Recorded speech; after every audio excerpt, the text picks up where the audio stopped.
आखिरी वक्ता को सुनने के लिए जितने धीरज, धैर्य और संयम का परिचय आप लोगों ने दिया, सबसे पहले मैं उसकी सराहना करना चाहता हूँ।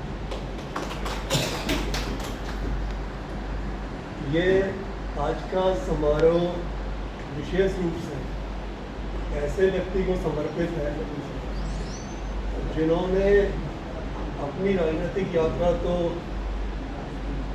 द्वाराहाट से आपने अपनी बताई और तमाम उतार चढ़ावों से यहाँ तक पहुँचे। इसके अलावा जो पत्रकारिता के क्षेत्र में कार्य किया है, ये स्वागत समारोह, ये सम्मान समारोह उनके पिछले 14 सालों के या उससे भी पहले से जो उन्होंने अलग अलग समाचार पत्रों के साथ अपने क्रियाकलाप किए, अपना कंट्रीब्यूशन दिया, अपनी लेखनी का प्रयोग किया, ये उसका प्रतिफल है कि मुद्दा टीवी जैसे एक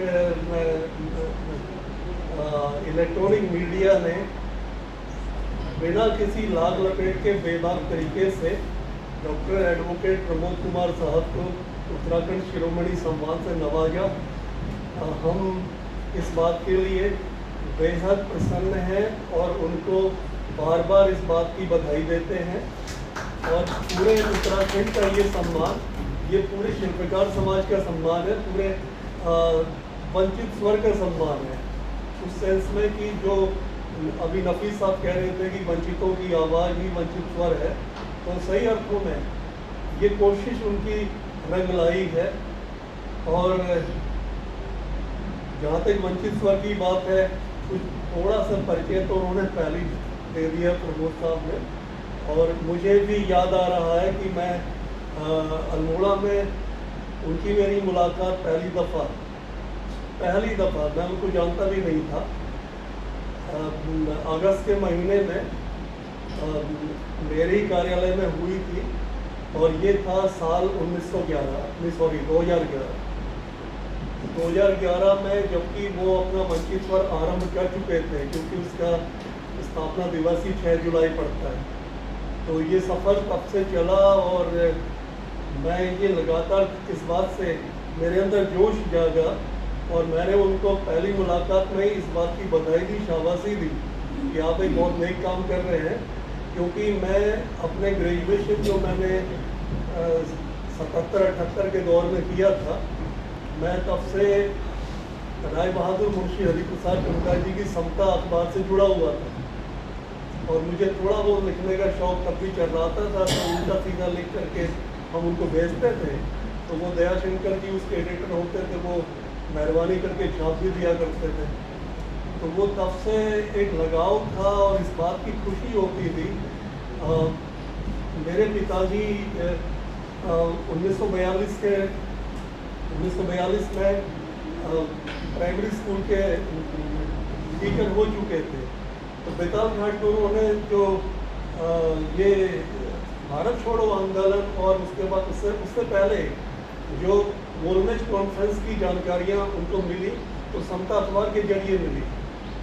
इतनी दूर तक बेताल घाट के इंटीरियर विलेज में, जहाँ हमारा पैतृक गाँव हुआ करता था, वहाँ समता अखबार पहुँचता था उस ज़माने में।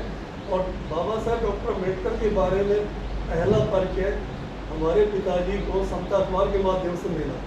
तो मीडिया एक ऐसी सशक्त भूमिका है कि वो इंसान को जो हाशिए में है उन तक पहुंचने का काम हमारा अखबार ही करता है। तो जब मैंने देखा डॉक्टर प्रमोद कुमार उस समता अखबार, जो उस दौर में, जब मैं अल्मोड़ा में 2011 के बारे में मैं आपको बता रहा था कि उस दौर में जब समता अखबार लगभग नगण्य हो चुका था, वजह थी कि उसके उत्तराधिकारी कमज़ोर थे और जो एडिटर साहब थे वो सिवाय सरकारी विज्ञापन के उन्हें कुछ करना धरना होता नहीं था। तो एक अच्छी विरासत को वो संभाल नहीं पाए। ऐसे दौर में एक नई आशा की किरण बन के डॉक्टर प्रमोद कुमार सामने आते हैं, इन्होंने वंचित स्वर का बीड़ा उठाया, ये बहुत बड़ी बात है। और महज इतने सरल तरीके से जो बता भी चुके हैं कि पहला अंक निकालने के बाद किसी वक्त उनके बाद दूसरा अंक निकालने को पैसा नहीं था। तो ये सारे इस तरह से उनकी स्टार्टिंग की स्टेज रही। और उनकी टीम भी इतनी मज़ेदार थी कि जो संपादक उन्होंने अपने उप संपादक या संपादक तो आप ही रहे, वो किसी को चुना तो वो अखबार ही छोड़ के चला गया। वो इसलिए कि उसने शायद 7-6 महीने के अंदर अपने को बहुत बड़ा विद्वान समझ लिया, तो वो छोड़ के चला गया कि मैं कुछ और, मैं अपना अखबार अपने आप निकालूंगा। तो खैर नई टीम फिर से खड़ी की आपने, और ऐसी टीम खड़ी की आज ये सारी टीम बधाई की बात, ये तब से जुड़ी हुई है। और पूरे इस टीम ने इसको एक साधारण अखबार से डिजिटल अखबार में परिवर्तित भी इसको कर दिया है। तो ये बहुत बड़ी बात है। आज हम वेबसाइट पर जाकर के वंचित वर्ग के अंक को पढ़ सकते हैं। तो ये तमाम ये जो रास्ता वहाँ से चला, ये सब इसलिए कि वंचित वर्ग के द्वारा जो काम किया गया है वो समाज के गौरव को जगाने का काम किया गया है। ये मैं देखता हूँ अक्सर कि लोग शिकायत करते हैं कि साहब पता नहीं लोगों को क्या हो गया है कि सहयोग नहीं देते, आते नहीं हैं, सुनते नहीं हैं, पढ़ते नहीं हैं, बाबा साहब को केवल फूलमाला चढ़ा देते हैं, जानते नहीं हैं। ये सब क्यों है? क्योंकि उनको अपने गौरव का पता नहीं है। सेल्फ एस्टीम जिसे प्राइड कहा जाता है, प्राइड जगाने की बात है। वो प्राइड जो बाबा साहेब ने मूक नायक आरंभ करके जगाया अपनी कौम के लिए, वो प्राइड जो उन्होंने बहिष्कृत भारत अखबार निकाल के जगाया, या वो प्राइड जो रायवाल मुंशी हरिप्रसाद कमता जी ने 1935 से समता अखबार आरंभ करके जगाया, वो प्राइड के जरिए ही लोगों तक हमारे गौरवशाली अतीत की बात पहुंचती है। और ये अतीत कहाँ से है? महात्मा बुद्ध के समय में जब, और सम्राट अशोक के समय में जब भारत सोने की चिड़िया था, ये पूरा मूल निवासी समाज उस समय पूरी तरह से शासक की भूमिका में था। समाज खुशहाल था, वर्ग विहीन व्यवस्था महात्मा बुद्ध ने समाज को दी। उस उन्नति के शिखर पर पहुंचे हुए भारत को अधोगति की ओर किसने पहुंचाया?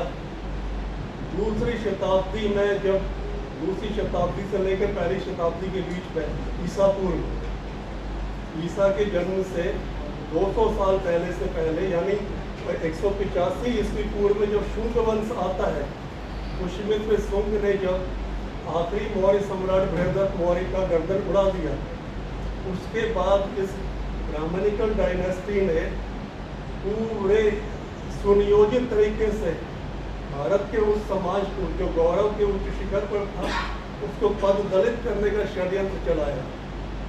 और इस कदर चलाया कि धीरे धीरे ऐसी स्मृतियाँ लिखी गई, ऐसी ऋचाएँ लिखी गई जिसमें उनके लिए काले कानून बनाए गए।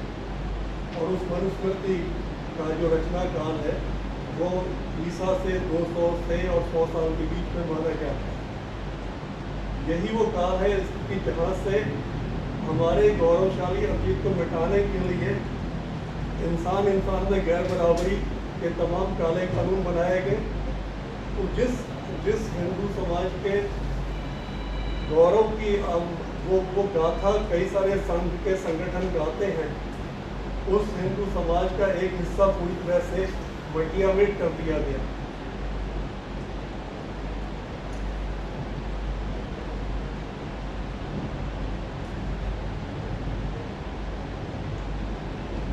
इसको जानना जरूरी है। जानेंगे कैसे? ये तभी जानेंगे जब वंचित वर्ग जैसे अखबारों से हम भी जुड़ेंगे। ये जो अखबार है घर घर में जाएगा, तभी लोगों को पता चलेगा कि हम क्या थे और क्या हो गए हैं। आज आपकी हमारी गुलामी का सीधा कारण यही है कि आप अपने कार्यों से, अपनी लाइफ स्टाइल से, जीने के तरीके से हर जगह मनुवाद से जुड़े हैं। आपको पता ही, आप गुलाम हैं और आप गुलामी का आनंद से उसी में आनंद ले रहे हैं। आपको पता नहीं है कि आप घर में क्या कर रहे हैं अपने साथ। आपने उन देवी देवताओं को घर में सजा रखा है जिन देवी देवताओं की रचना आपको गुलाम बनाने के लिए की गई है। इसको समझना होगा। आपके रिश्तेदारों में, आपके संपर्क में आने वाले हर व्यक्ति को समझाना होगा, तभी आप अपने गौरवशाली अतीत को लौट पाएंगे। और जब प्राइड आपके अंदर आ जाएगा, आपके अंदर एक नया जोश और एक नया जुझारूपन पैदा होगा। आप दबाने से दब नहीं सकते। आप उस सब चीज़ों का बहिष्कार कर दीजिए जिन्होंने गुलाम बनाया आपको। और इस बात की ताकत आपको वंचित स्वर से ही मिलेगी, क्योंकि इसमें ऐसे ऐसे कंटेंट छपते हैं, ऐसी ऐसी बातें छपती हैं। अभी हमारे एडवोकेट साहब ने बताया कि मैं थोड़ा बहुत उस दौर में एक आपको कंटेंट राइटिंग का सहयोग देने के लिए मैं लिख लिया करता था, लेकिन मैं सर्विस में था तो थोड़ा मुझे इस बात की चिंता ये सताती थी कि मैं कंटेंट में कड़वी बातें लिख दिए करता था, जो औरों के लिए कड़वी हो सकती हैं, हमारे समाज के लिए अच्छी हो सकती हैं। तो वो उस वजह से अपना एक मैंने उपनाम चुन लिया, धम्म मित्र करके उस आड़ में मैं लिखता रहा। तो लेकिन अभी फिर अब हमारी रिक्वेस्ट है आपसे कि ये जब ये कुछ उस लेखनी को आज स्टार्टिंग में हमारे उद्घाटक वक्ता साहब जब बोल रहे थे तो मैं इशारों में आपकी बात समझ गया। वो ये मेरा प्रॉमिस है कि मैं आज ही से फिर लिखना शुरू करूँगा। तो हमारी पूरी कोशिश होनी चाहिए और हम कोशिश करेंगे।